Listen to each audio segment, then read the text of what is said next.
മക്കൾക്ക് പേരിടാൻ കിടന്ന് നെട്ടോട്ടമോടുമ്പോ ഒരു പെണ്ണ് ഗർഭിണിയായി കഴിയുമ്പോൾ തന്നെ എന്റെ കുഞ്ഞിനെന്ത് പേരിടണമെന്ന് ചിന്തിക്കുന്നവരുണ്ടല്ലോ.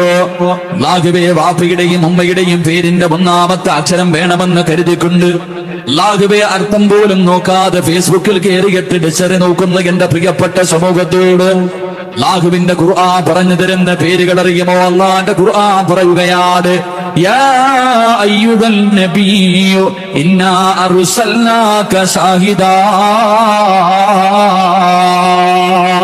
മക്കൾക്ക് പേരിടുന്ന എന്റെ പ്രിയപ്പെട്ടവരോട് ഖുർആൻ പറഞ്ഞ പേരാണ് ഷാഹിദ്.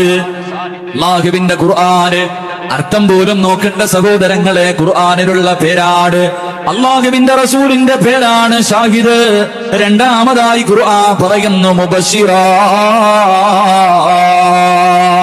അല്ലാഹുവിന്റെ പ്രവാചകന്റെ പേരാണ് മുബശ്ശിർ. മൂന്നാമത് പറയുന്നു നദീർ. നാലാമതായിട്ട് അല്ലാഹുവിന്റെ ഖുർആൻ പറയുന്നു ദാഴി. അല്ലാഹുവിന്റെ ഖുർആൻ പറഞ്ഞ പേരാണ്. എന്റെ പ്രിയമുള്ളവരെ, അല്ലാഹുവിന്റെ ഖുർആൻ പറയുന്നു സിറാജം വ ഖമറം മുനീറാ. സിറാജ് എന്ന് പറയുന്നത് ഖുർആൻ പറഞ്ഞ പേരാണ്. ഖമർ എന്ന് പറയുന്നത് ഖുർആൻ പറഞ്ഞ പേരാണ്. മുനീർ എന്ന് പറയുന്നത് ഖുർആൻ പറഞ്ഞ പേരാണ്. മക്കൾക്ക് പേരിടാൻ പരിശ്രമിക്കുന്ന എന്റെ പ്രിയപ്പെട്ടവരെ, ഖുർആൻ പറഞ്ഞ പേരാണ്. ഈ പറഞ്ഞ പേരുകളിൽ ഒരു പേര് കാണാം, മുബസ്സിറം വ നദീറാ. അല്ലാഹുവിന്റെ പ്രവാചകന്റെ പേരായിരുന്നു മുന്നറിയിപ്പുകാരന്, താക്കീത് നൽകുന്ന മനുഷ്യന്. എന്റെ പ്രിയമുള്ളവരെ, അല്ലാഹുവിന്റെ പ്രവാചകൻ നമുക്ക് താക്കീത് തന്ന ആളാണ്.